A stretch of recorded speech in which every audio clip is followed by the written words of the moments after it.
Bienvenue à tous dans ce flash, un flash qui commence par l'actualité au Nigeria. Des milliers de Nigériens célèbrent la victoire de Muhammadu Buhari. L'opposant Muhammadu Buhari a remporté la présidentielle nigériane. Il a remporté la présidentielle avec 53,9% des voix. L'ancien général est arrivé en tête dans 21 États contre 15 pour son principal adversaire. Le président sortant Goodluck Jonathan a reconnu sa défaite et a lancé un appel au calme à ses partisans.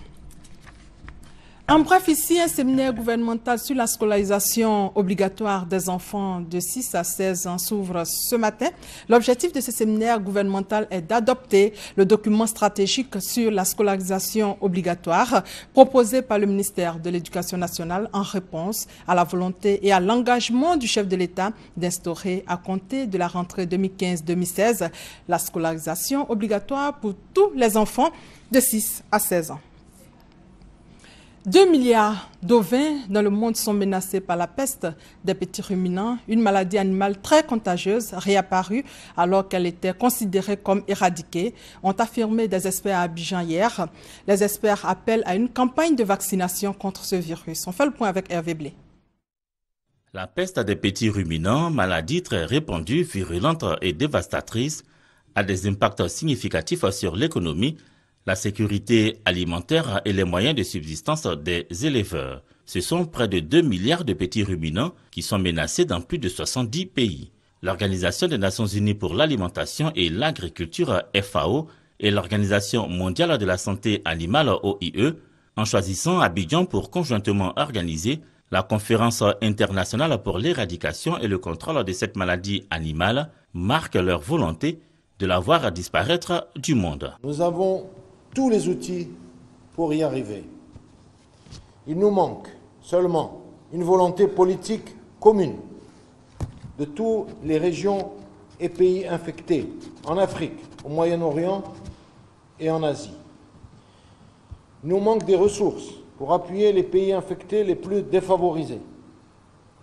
Et il nous manque une coordination mondiale, régionale et nationale. La conférence d'Abidjan va proposer une stratégie mondiale. Une fois adoptée par consensus, des mécanismes pour sa mise en œuvre seront élaborés.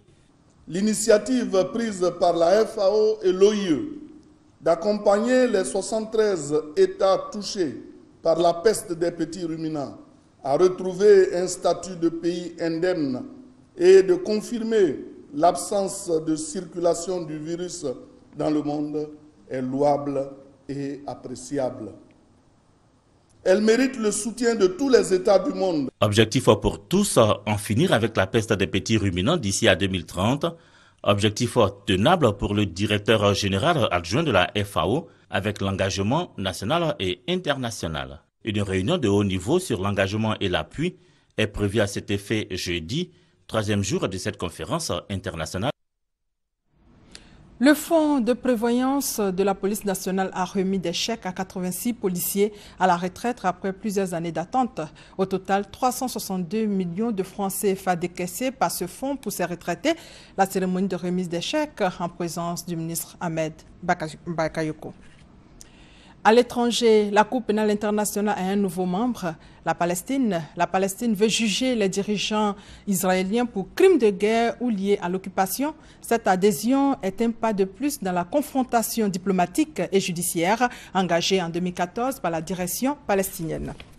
Pour terminer, le nombre de condamnations à mort prononcées en Égypte est passé de 109 en 2013 à 509 en 2014, faisant carrément bondir les statistiques de l'organisation internationale. Et c'est la fin de ce flash. L'actualité revient à 13h. Merci de votre fidélité.